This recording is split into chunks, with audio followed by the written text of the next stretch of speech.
ലാ ഇലാഹ ഇല്ലല്ലാഹ് സർവ്വ ആധിപത്യങ്ങളും അല്ലാഹു തആലാക്ക് മാത്രം. മുഹമ്മദുർ റസൂലുള്ളാഹ് സർവ്വ നായകത്വം മുഹമ്മദ് മുസ്തഫാക്ക് മാത്രം.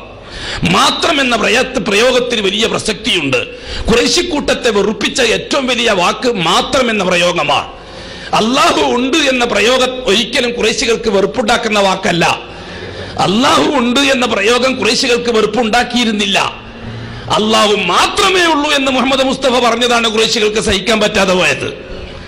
അല്ലാഹു ഉണ്ട് എന്ന് പറയാൻ പ്രവാചകന്മാരുടെ ആവശ്യമില്ല. പ്രവാചകന്മാരില്ലാത്ത കാലഘട്ടത്തിനും അല്ലാഹുവിനെ അംഗീകരിച്ചവരായിരുന്നു ജനം. എല്ലാ കാലഘട്ടവും പരിശോധിച്ച് നോക്കി.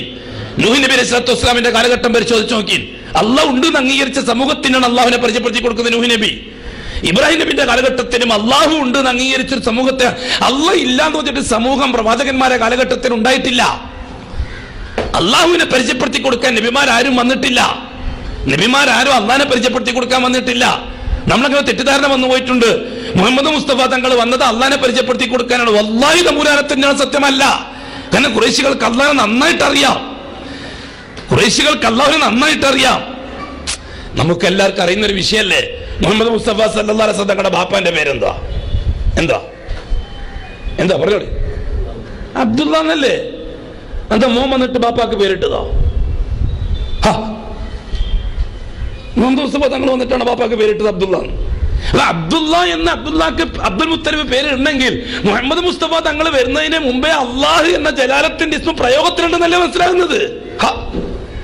വേറെ കുറിച്ച് ചോദിക്കട്ടെ. അബ്രഹത്തിന്റെ പട്ടാളം കഅബാലയത്തിൽ കരസേവക്ക് വേണ്ടി വന്നു.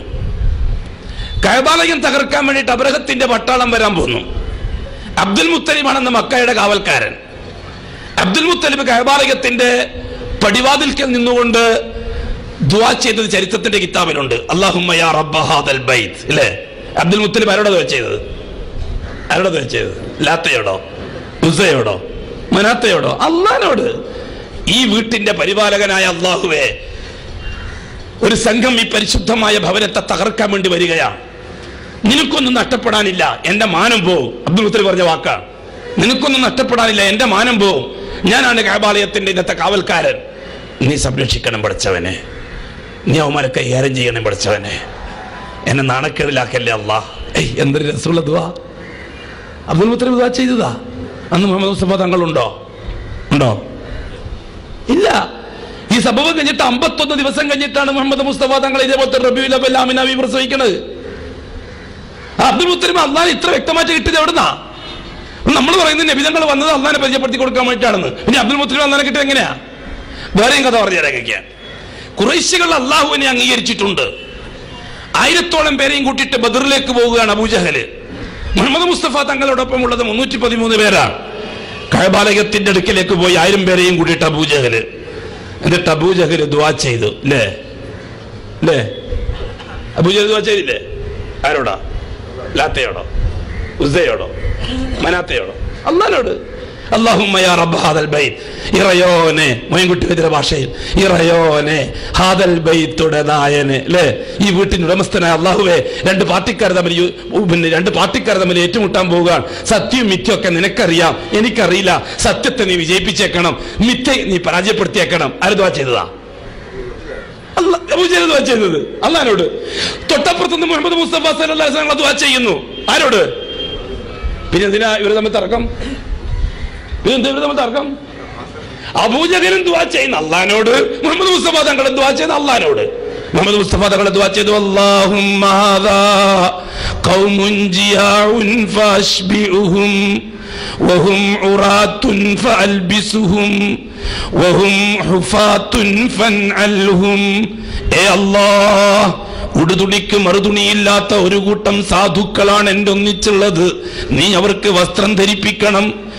അല്ലാഹ്, കാലിൽ ചെരുപ്പ് വാങ്ങി ധരിക്കാൻ നിവൃത്തിയില്ലാത്ത പാവങ്ങളാണ് എൻ്റെ ഒന്നിച്ചുള്ളത്. നീ അവർക്ക് ചെരുപ്പ് ധരിപ്പിക്കണേ അല്ലാഹ്. അല്ലാഹ്, ഒരു നേരത്തെ കഞ്ഞി കുടിക്കാൻ നിവൃത്തിയില്ലാത്ത സാധുക്കളാണ് എൻ്റെ ഒന്നിച്ചുള്ളത്. അവർക്ക് വയറ് നിറച്ചും തിന്നാൻ നീ കൊടുക്കണേ അല്ലാഹ് അഷ്റഫുൽ ഖൽഖായ മുത്ത് ദീനുൽ ഇസ്ലാമിന്റെ പരിശുദ്ധമായ പ്രബോധനത്തിന്റെ മാർഗത്തിൽ ത്യാഗം സഹിക്കുന്ന ആ കൊച്ചു സംഘത്തിന് വേണ്ടി അള്ളാഹുവിനോട് ദുആ ചെയ്തു. തൊട്ടിപ്പുറത്ത് നിന്നിട്ട് ആ കൊച്ചു സംഘത്തെ നശിപ്പിക്കാനുള്ള ആർത്തിയിൽ വന്ന അബൂജഹലും അള്ളാഹിനോട് ദുആ ചെയ്തു. രണ്ടു കൂട്ടരും അള്ളാഹിനോടാണ് ദുആ ചെയ്തത്. ഇവിടെ രണ്ടു കൂട്ടരും തർക്കം പിന്നെ ഏത് കാര്യത്തിലാണ്? നിങ്ങൾ പറ. പിന്നെന്തിനാ ബദറുണ്ടായത്? പിന്നെന്തിനാ ബദറു ഇതൊക്കെ ഉണ്ടായത്? അങ്ങ് കോംപ്രമൈസ് ആയ പോരെ? കോംപ്രമൈസ് ആകാലോ. കോംപ്രമൈസ് ആണല്ലോ ലോകത്തിന്റെ മുഖമുദ്ര അല്ലേ? എല്ലാം കോംപ്രമൈസ്. നമ്മളെല്ലാം ഒന്ന്, നമുക്കെല്ലാം കൂടെ ഒന്നിച്ച് തിന്നാം, ഒന്നിച്ചുറങ്ങാം, ഒന്നിച്ച് കക്കൂസിന് പോവാം. കോംപ്രമൈസ് ആകുന്ന പ്രശ്നമില്ല. ആദർശത്തിൽ ഒരു കോംപ്രമൈസും ഇല്ല. ഒരു സന്ധി സംഭാഷണവും ഇല്ല, ഒരു തരത്തിലുള്ള അഡ്ജസ്റ്റ്മെന്റും ഇല്ല ആദർശത്തിൽ. ലാ ഇലാഹ ഇല്ലല്ലാഹ്ന്റെ കാര്യത്തിൽ ഒരു വിട്ടുവീഴ്ചക്കും മുസൽമാൻ ലോകത്ത് ഒരിടത്തും തയ്യാറല്ല. അള്ളാഹുവിന്റെ മാത്രം ആധിപത്യം. അള്ളാഹു അല്ലാത്ത ശക്തികൾക്കോ വ്യക്തികൾക്കോ വസ്തുക്കൾക്കോ ഒരു ആധിപത്യത്തിനും പാത്രന്മാരാക്കുന്ന പ്രശ്നമില്ല. ലാ ഇലാഹ ഇല്ലല്ലാഹു വഹ്ദഹു ലാ ശരീക ലഹു. എന്റെ പൊന്നു മുഅ്മിനീങ്ങൾ മനസ്സിലാക്കണം, ഇവിടെ അബൂജഹലും അഷ്റഫുൽ ഖൽഖും തർക്കം ഏത് കാര്യത്തിലാണ്?